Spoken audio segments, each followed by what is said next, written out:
are talking Werewolf CABAL from 2022. This one is written and directed by Chris Sanders, who also produced and has a small role in the movie. It stars Derek Nelson.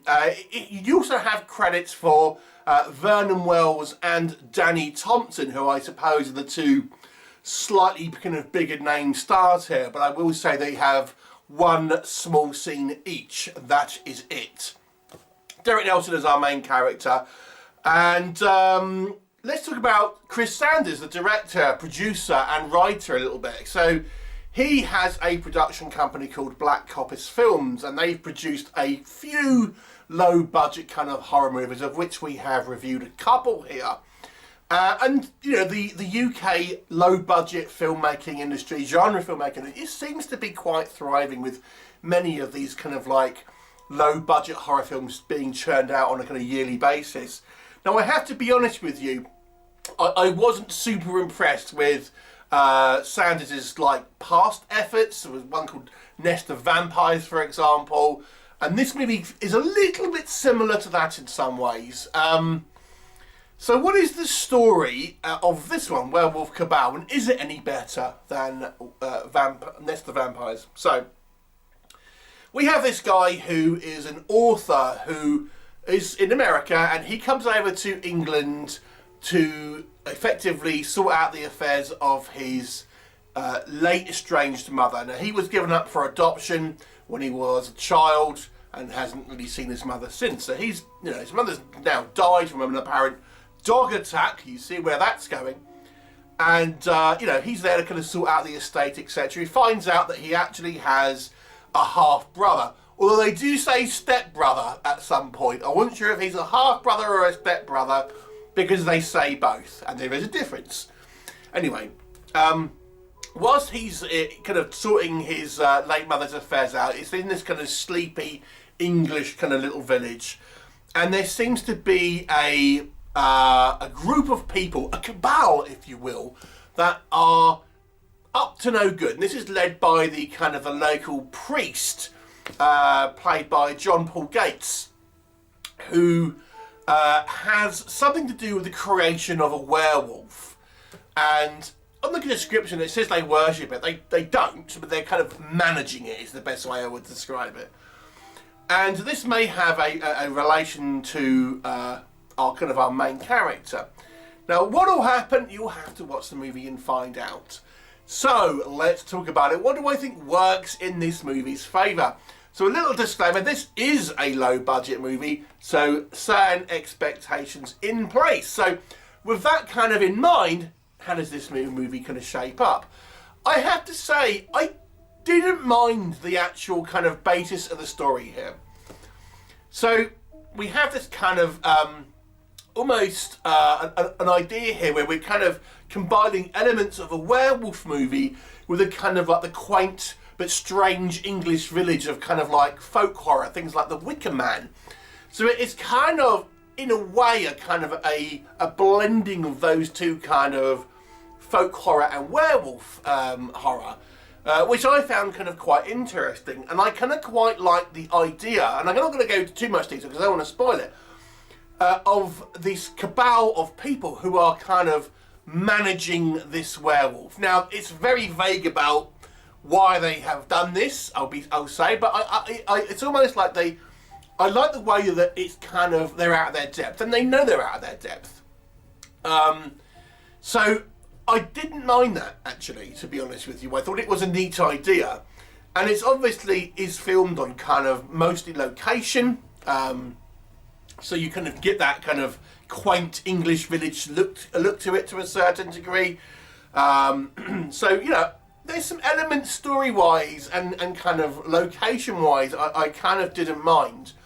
The VFX,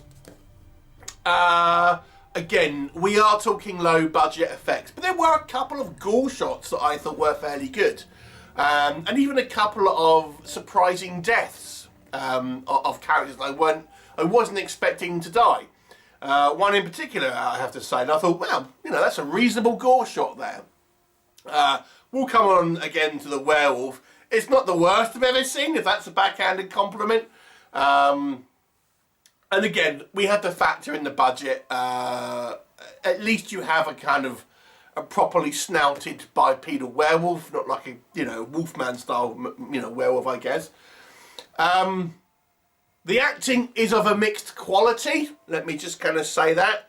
I think it's hampered by the tone of the movie that is trying to kind of straddle the line between a dramatic and a comedic style movie. But, you know, the acting is a mixed bag. But there are some sequences where I thought the acting was fine.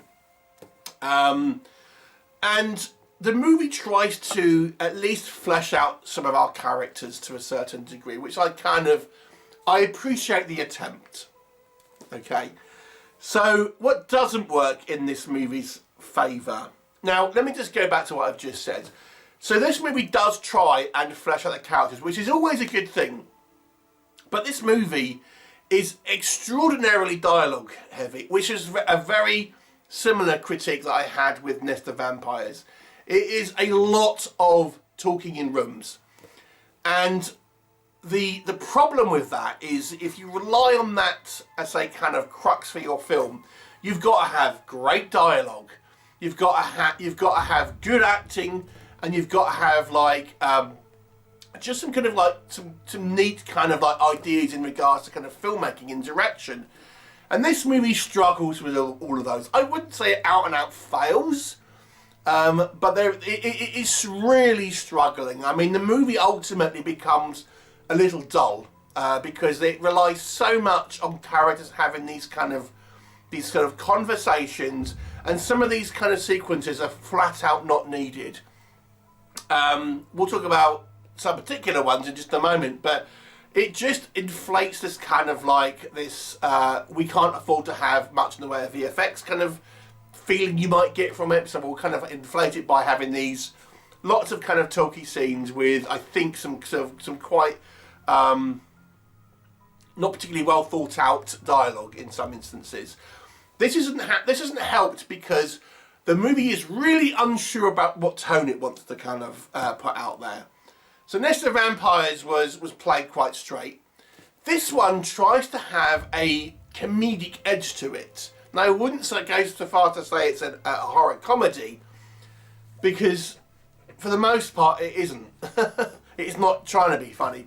However, there are some sequences that try to have this comedic edge to it. Now, the problem is the comedy is often derived from characters acting goofy, rather than funny situations that straight characters are in, if that makes sense. So we have these kind of goofy, sort of like cartoonish style kind of characters that just have these like little scenes here and there, and it doesn't really fit with the rest of the tone of the movie. And to me, it was a missed opportunity. I think if you were going to go for like a Wicker Man-esque style aesthetic, where, you know, we have this dark rural town with kind of secrets. I know it's not especially original necessarily, but I think that could have been more of an interesting element. And it's, you know, you incorporate the werewolf stuff in there. But you could have had this kind of American guy coming in, having to deal with these strange kind of like English customs, and he's there because, you know, he's searching for a potential brother, he's searching for answers to what happened to his mother, so he has a reason to be there. But it kind of, it doesn't really do that. I mean, I kind of like the idea that our cabal of conspirators here don't really know what they've got themselves into, which gives it a fun angle. But I think because of that, it missed the trick on having a little bit more sinister edge to it. And then we have the bizarre decision here, which I can only assume was to try and appease American audiences, for this movie to be top and tailed with like flash forward scenes with completely unrelated characters in with like that are all American, and this is happening in America. And I'm thinking this is making the runtime kind of go like longer than it needs to be. It doesn't have any relation on the actual kind of story. It's the bulk of the story itself. They seem really tacked on, and they are horrible. Let me just kind of say that. The story itself, I like the idea of it. but it's a little convoluted, you know, not helped by, I think, excessive kind of like dialogue sequences and like a refusal to kind of like build tension. Instead of kind of like setting up some eerie kind of atmosphere with, you know, suspense and kind of like something's out there, it's just filled with kind of like people chatting shite at the end of the day. Okay, so let's talk about the Werewolf itself. You know, I'm torn about this because I get that it's a low budget movie and there are restrictions here. But the Werewolf is a little disappointing. It's a guy who's wearing a costume, clearly, but the werewolf's head is so massive compared to the rest of the body. You know, it looks like a chibi character. It's ridiculously, you know, oversized compared to the rest of the body. You needed a much bigger actor to play like the werewolf to fit with the size of this werewolf's head. It looks a little silly. And again, it's low budget, so it's a static kind of expression on like growling kind of face. I have seen worse. I've seen worse looking werewolves. I would say that, but the werewolf, you know, isn't particularly kind of impressive. Let me just say that. But you know, you look at a film like The Snarling, which was another werewolf horror comedy. Now, it's a low budget movie. The werewolf looked crap, but that movie worked because it got the tone right, and it kind of like it didn't focus on the werewolves. That's kind of a comparable movie in some ways. That was an out and out comedy though, whereas this one doesn't know what it wants to be.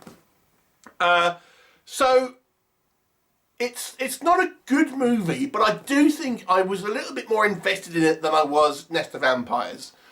And I think, you know, for me at least, I was kind of curious to see where the story was going, and I like kind of the setup.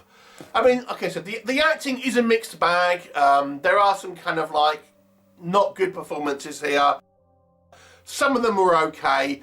Our kind of named actors are literally have about probably less than 60 seconds of screen time each, Danny Thompson and Vernon Wells. But it's a 4 out of 10 for me on this one. It's not actually, to be honest with you, having watched Nest of Vampires, which was horrible, I was actually kind of had quite low expectations of it. And it was actually a little better than I was expecting, believe it or not. But I would still say it's a below average film, 4 out of 10. Have you seen it? What did you think of it? Please do let me know what your thoughts are, and I shall look forward to seeing you next time. Bye for now.